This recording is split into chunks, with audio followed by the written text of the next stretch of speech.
오늘의 강의 시작합니다. 안녕하세요, 도노반입니다. 오늘은 경매 절차에 누락분이 있어서 보충하려고 합니다.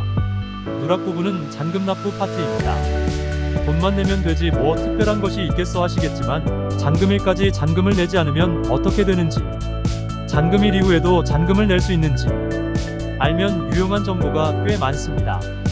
중요하지 않다면 보충편을 만들지 않았겠죠. 자, 이제 시작합니다.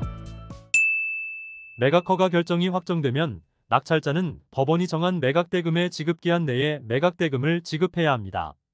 법 개정 이전에는 대금 지급기일이어서 그날만 잔금 납부가 가능했습니다. 현재는 지급기한에서 알 수 있듯이 그날까지만 내면 된다는 뜻도 있지만 그날 이전 언제든지 낼 수 있습니다. 빨리 내는 것이 유리할까요? 늦게 내는 것이 유리할까요? 상황에 따라 다르지만 저는 가급적 늦게 내는 편입니다.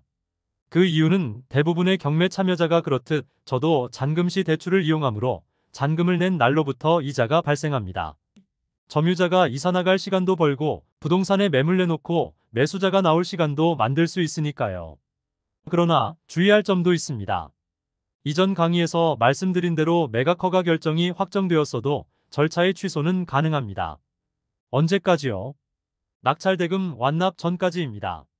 즉, 낙찰대금 완납 후에는 경매 절차의 취소 어렵습니다. 일반 매매의 경우 매매 계약을 하고 잔금을 모두 치루었어도 소유권이 전등기가 완료되지 않으면 소유권을 취득하지 못한 겁니다. 그러나 경매는 잔금 납부와 동시에 등기 없이도 소유권을 취득합니다. 등기 없이도 소유권을 취득하는 다른 예로 상속이 있습니다. 부모님이 돌아가시면 등기 없이도 내 지분만큼 부동산을 취득합니다. 경매에서는 채권자가 채무자의 상속재산을 찾아서 대위등기하고 경매에 넘기는 경우가 종종 있습니다. 내가 빚지고 안 갚을 때는 상속재산이 있는지 확인하세요. 형제자매에게 민폐를 끼칠 수 있습니다. 잔금 납부 후에는 낙찰자가 소유권을 취득하기 때문에 경매 절차의 취소가 어렵습니다. 좋은 가격에 낙찰받았다는 것은 채무자 입장에서는 너무 낮은 가격에 팔렸다는 뜻으로 채무를 변제하고 경매를 취소할 수도 있습니다. 물론 매각허가 결정 후 경매 취하 요청이 있을 때 법원은 낙찰자의 동의서를 받아오라고 합니다. 동의서 안 해주면 되지 않냐고 할 수 있겠지만 딱한 사정 이야기하면서 부탁하면 안 해주기도 힘듭니다. 그래서 빨리 잔금을 내려는 사람도 많습니다. 낙찰자가 이 기한 내에 매각대금을 지급하지 못하면 차순 위매수 신고인이 있는 경우 차순 위매수 신고인에 대한 매각허가 결정을 합니다. 차순 위매수 신고인이 없는 경우는 재매각 결정을 합니다. 여기서 잠깐 용어 설명을 하고 가겠습니다. 재매각이란 낙찰이 되었으나 잔금을 납부하지 않아서 다시 실시하는 매각을 의미합니다. 이 경우는 최저 매각 가격이 낙찰받을 당시의 가격과 동일한 가격으로 실시합니다. 매각을 실시하였으나 아무도 입찰하지 않아서 유찰된 경우 최저 매각 가격을 일정 비율 낮추어서 진행하는 매각은 재매각이 아닙니다. 이는 새매각이라고 합니다.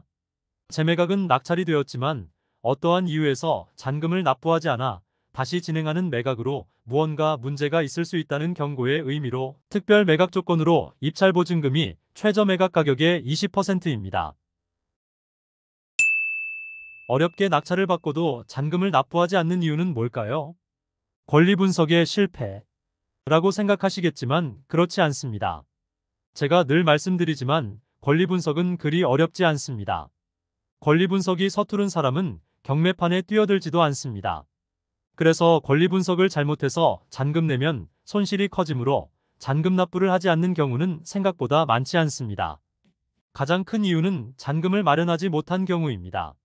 예를 들어 5억 아파트를 경락잔금 대출 70% 가능하다고 생각하여 낙찰받았는데 50%만 가능하다면 예상치 못한 20% 1억을 잔금 기한 내인 보통 한 달 안에 구하기가 그리 쉽지만은 않습니다.